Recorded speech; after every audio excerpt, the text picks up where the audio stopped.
You are one of the 20 million Americans who attend college every year.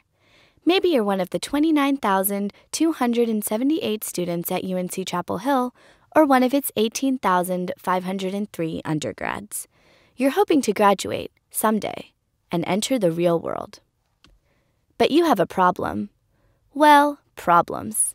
A combination of factors: more college-bound students, rising tuition, an increasing number of significant loans to finance college, and a stagnant job market has crippled a generation of students about to enter, or those already in, the labor force.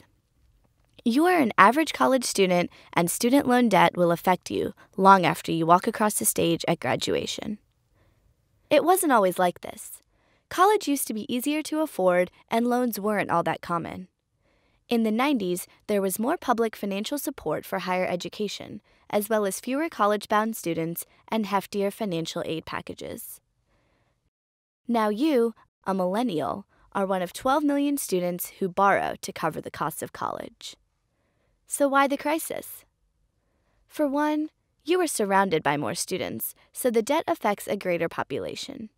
Between 1990 and 2000, enrollment in degree-granting institutions rose by 11%. From 2000 to 2010, 37%. Next, you're paying more to attend college.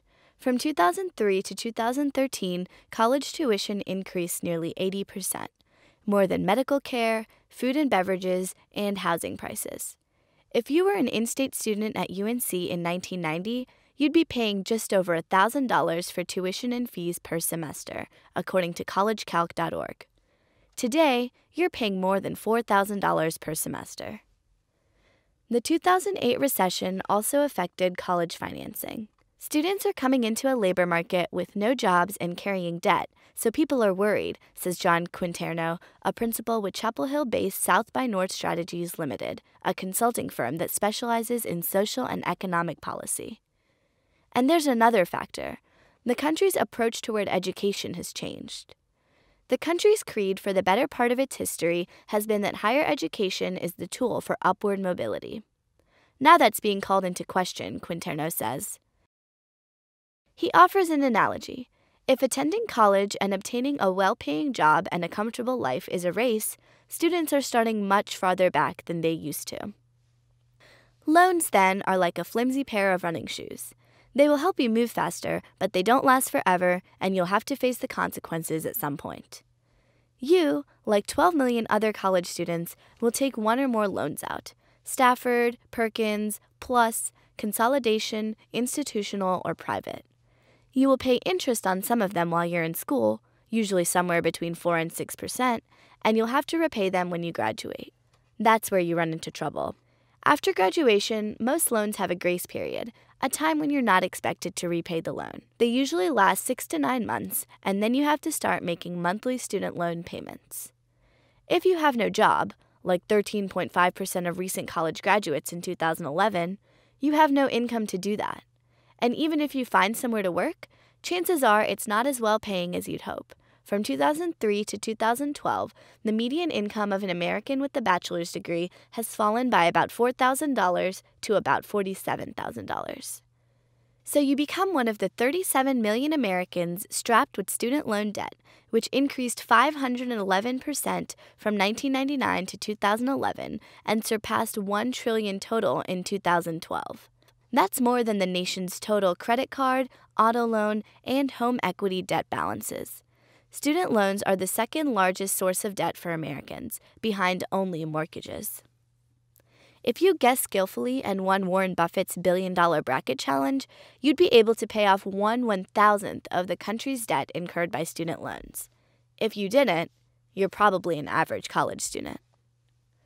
So you make sacrifices. Maybe you don't buy that new car or eat out every night. Maybe you don't go to that movie on Friday. Maybe you purchase non-name brand clothing and technology. That affects your lifestyle and the country's economy. A good chunk of your paycheck will go toward loan payments instead of consumer goods, says Rita Balaban, a UNC economics professor. And that means less money circulating through the economy, she says. But your biggest sacrifice may be choosing a job that you don't really enjoy. You may have wanted to be a teacher or a social worker or a journalist. But sometimes those kind of jobs don't pay well. You may try to find well-paying work with something you're not passionate about or not well suited for so you can pay off your debt. You may earn a better salary, but are you happy and fulfilled? Quinterno says the loan burden forces students to make career choices that don't fit with their skills and talents. So student loan debt affects the consumer market and job market. Anything else? Yes, your student loan debt will crowd out other types of borrowing. By the time you're 30, if you have a history of student loan debt, you'll be 2% less likely to own a home than those without such a history, and you'll be less likely to take out an auto loan. Why? Because banks are less likely to loan to a debt-heavy graduate who has had trouble repaying student loans. Your interest rate on loans will be markedly higher, especially if you've shirked a loan payment. Delinquency rates, how often borrowers do not pay their loans on time, are rising. People with good credit, for instance, might get a 30-year mortgage at, let's say, 4%, Balaban says. People with bad credit, 30-year mortgage at 10%. Big deal, you say. So what if I can't take out a loan to buy a car or a house? Well, your choices, and the choices of millions of others in your situation, can collectively slow the country's path to economic recovery. You're an average college student, and your decision to take out a loan now will remain with you, for better or for worse, long after you leave.